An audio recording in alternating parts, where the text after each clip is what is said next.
Okay, this is my second. Mm. So it just messed it up because I pushed the wrong button.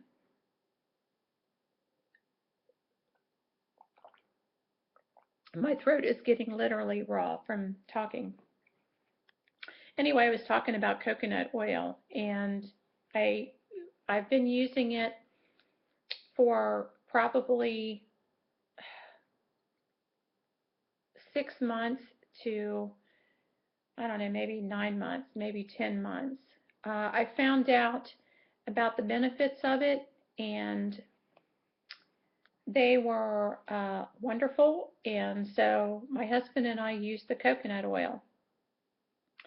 This time on round 5, the first 20 days, I did not use any coconut oil or MCT oils, except to put it a little bit on my face and on a rash or something like that. So anyway, um, the next 20 days of this round, which I'm still on round 5, like I said, this is a planned interruption that I'm on, and I'm going to start back up the 1st of December, and continue until,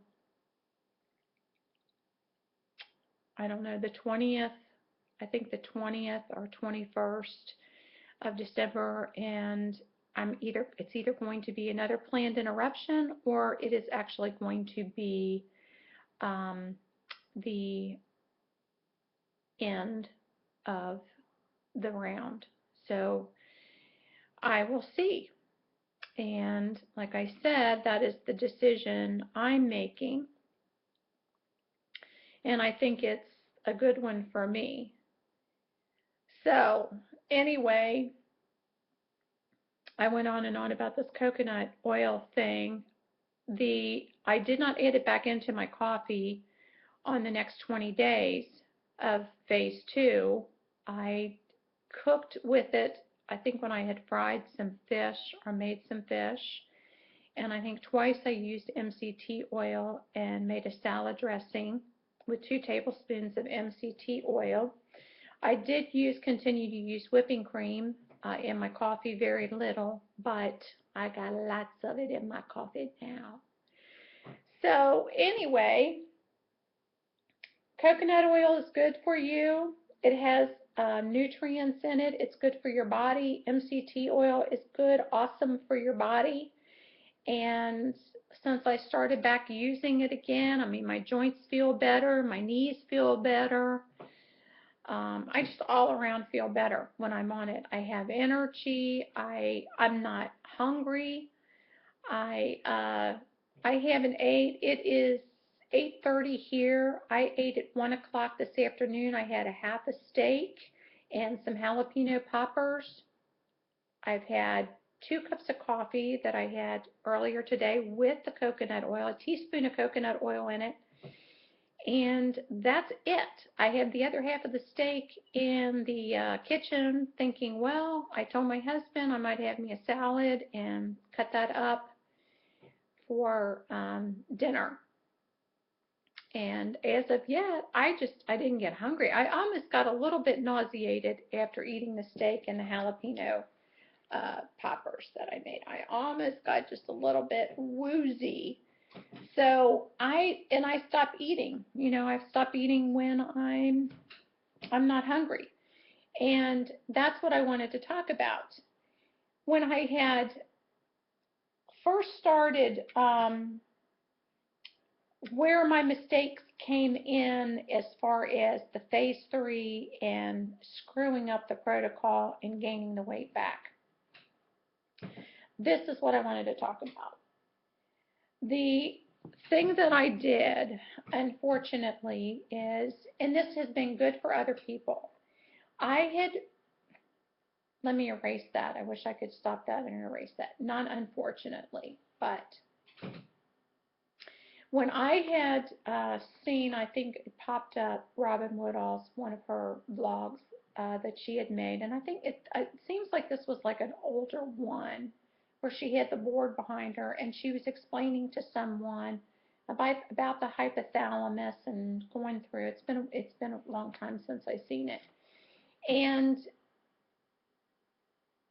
I watched that. Matter of fact, I watched all of them. I watched all of her blogs that she had posted, and there wasn't many of them. I think there might have been four, maybe four or five that I could find that were on there. And then the book came out, and in the community, HCG community, the ones that I was friends with that got the book, then all the discussion, I finally got the book, and all the discussion that really stood out was about the weighing, about the scale. And unfortunately, I was causing myself to think that I had a problem with something that I didn't have a problem with. I did not obsess over the scale. I've never been that person. I lost all that weight on Atkins. I never even had a scale. And I'm really even guesstimating that that's how much I weighed. I think I got down to a size 12, and I was way over 200 something pounds. I don't know if I was like 222, or I was the heaviest. I was pretty big. And I had lost that and then got back up again when I first started my first round. I think I was 216. I loaded, it got up to 219. And that was where I was on my first round. But anyway, this thing came up about weighing, and I took it as though I had a problem with it, and I didn't. So what I started doing, and my big mistake was I stopped weighing. Unfortunately, all this talk about not weighing in phase 3 and letting your body recoup and weighing yourself once, which was totally against the protocol. I mean, Dr. Simeons was adamant about weighing yourself every single day while you're on no sugar or starches. And then it kept thinking, I'm just going to let let our body, we were listening about, okay, the hunger scale.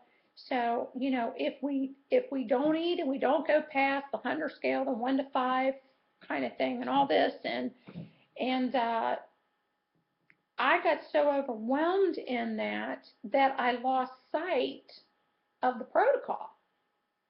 This was almost like a whole different protocol.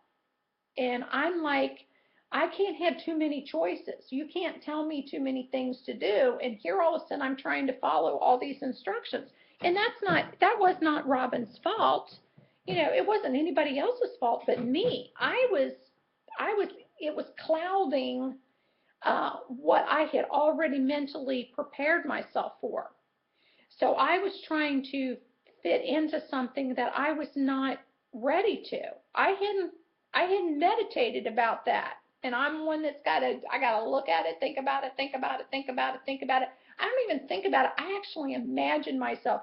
I can sit here and imagine myself, okay, this is the kind of food that's going to be served. What am I going to do? I want to have my plan.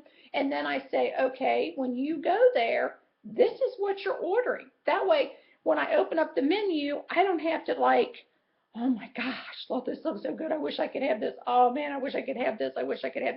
I'm like, no, I already know what I'm having.